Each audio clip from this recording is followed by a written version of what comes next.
The first thing I want to talk to you about is geoengineering, weather modification. This is a topic that both of us are curious and passionate about. You have been doing this for many years, much longer than I have. And I'd love to hear from you, first of all, for those of you that don't know much about the topic, go read a book or watch some, Dane Winnington content, because you got to get up to speed with what's happening. So there was a really good interview recently of Dane on Tucker Carlson, and Nicole Shanahan did a great one with Peter Kirby, and Daniel Prince did a great interview with Peter Kirby, who wrote the book, The New Manhattan Project, which I recommend you get. I haven't read it yet, but I got it. Because this topic is one of the most important topics that we are dealing with, while most of our attention is on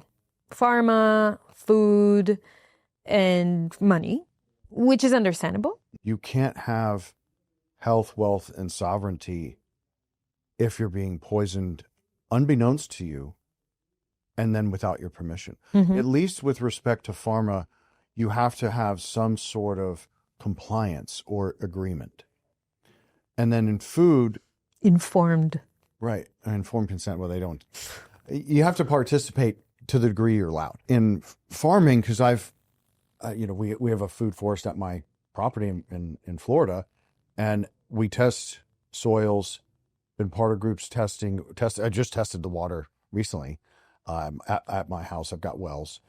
And when you're striving for detoxing yourself and you're striving for organic food, you want the purest form cellularly of whatever you're going to consume, of chicken, steak, carrot, whatever. And if you're not aware of what is causing the most massive disruption to that, then you're really going to miss the forest for the trees. Mm-hmm. And what do you find when you do the tests? Selenium, strontium, massive quantities of aluminum, surfactants, graphene, you name it. I mean, sometimes there was a... Barium. Yeah, barium, yeah. It's a concoction of aerosolized metals. Well, that doesn't exist naturally, obviously. And if people want to look to genesis sources of this stuff, they need to look into the 40s. Mm-hmm. This is where patents began to be developed. Initially, I think in the less black-pilled version, it was for weaponry. Right? Let's design something that can cause drought. Let's design something that can cause rain. Fast forward to the Vietnam War, they readily admitted we were causing rain all over all of the jungles as part of a military strategy. Mm-hmm. And a number of years later, you had treaties signed by otherwise would-be enemies, banning the use of it as a weapon against countries, yet those same countries can do it to their own populations. So it's absolutely insane. And then what really got me into this is just gradually being a surfer, being outside, playing sports, all of a sudden, right around college time, high school into college, you start going, what the heck are these stripes? Uh-huh.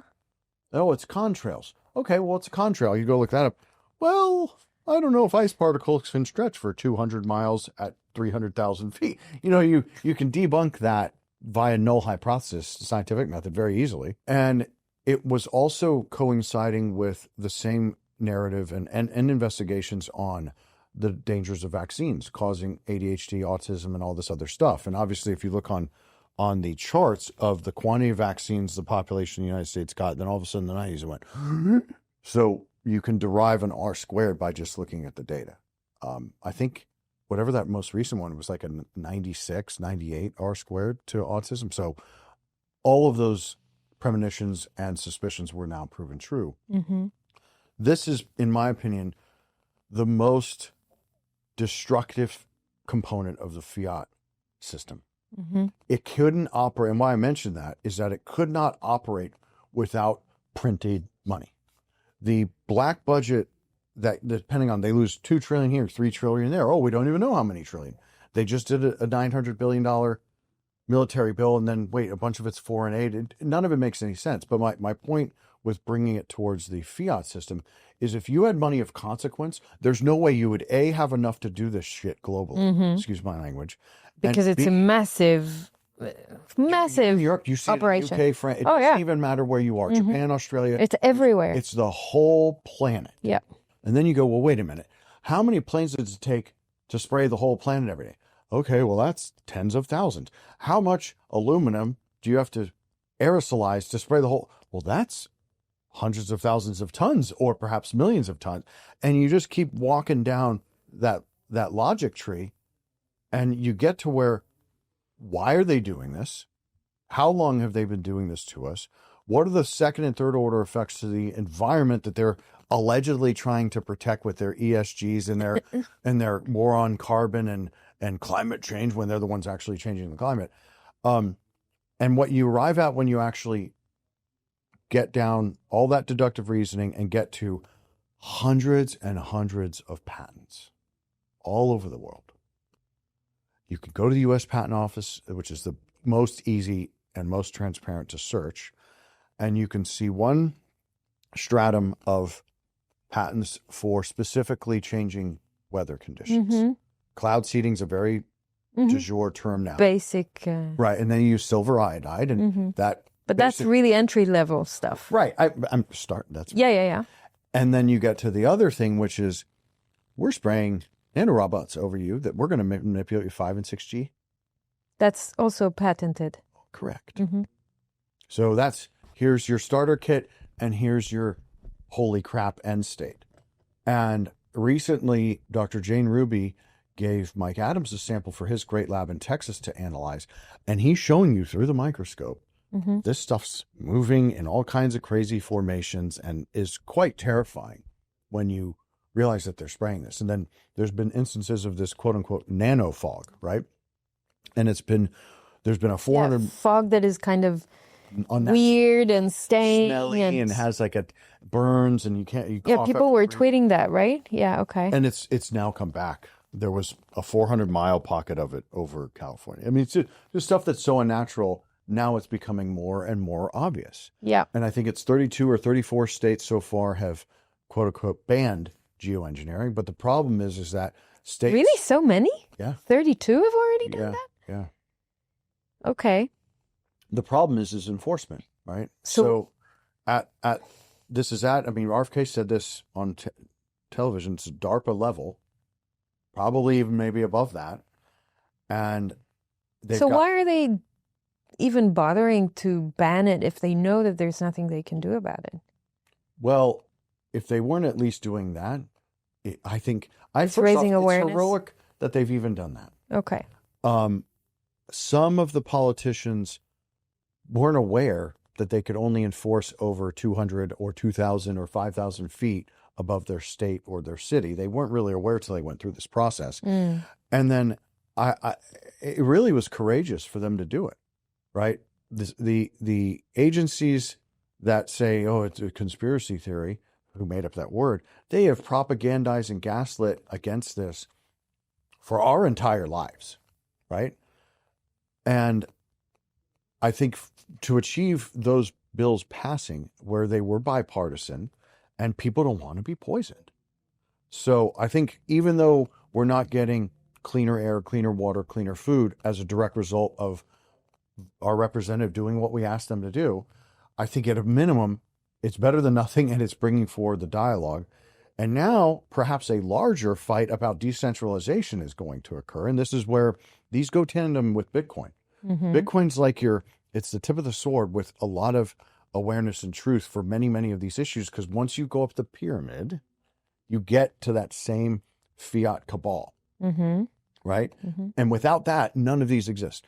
Would pharma be able to shoot you up with poisons if they had liability, had to defend in court, had to pay for study? No. Okay. Of course. Would GMO farming exist if, the food I eat is killing me? Well, obviously not, if it had capital of consequence. So each one of these things that people are more conscious of, I want longevity, I want quality of life, circadian rhythm. People are becoming more and more aware of this. It all stems, the control apparatus stems from the fiat system. And more specifically, what I mean when I say that are the central banks. There's almost nowhere in the world where there's not this esoteric monolith that is all around the world. Okay, so let's stay on Sorry. I geoengineering. try. No, this is great. It really frustrates me as a human being. And you're doing something about it. So you're involved, you're trying to bring it to the awareness of the relevant people. Mm-hmm. There are communities forming, right, around the States, but also around the world to make people more aware. I think people are talking about it more. I'm part of one group chat on Twitter where we, try to raise awareness. And we have felt the difference in the past year of how much more awareness there is and that people actually post more and talk about it more. Yeah, the bots continue to, ridicule, but it's becoming like you feel the dynamics of power changing.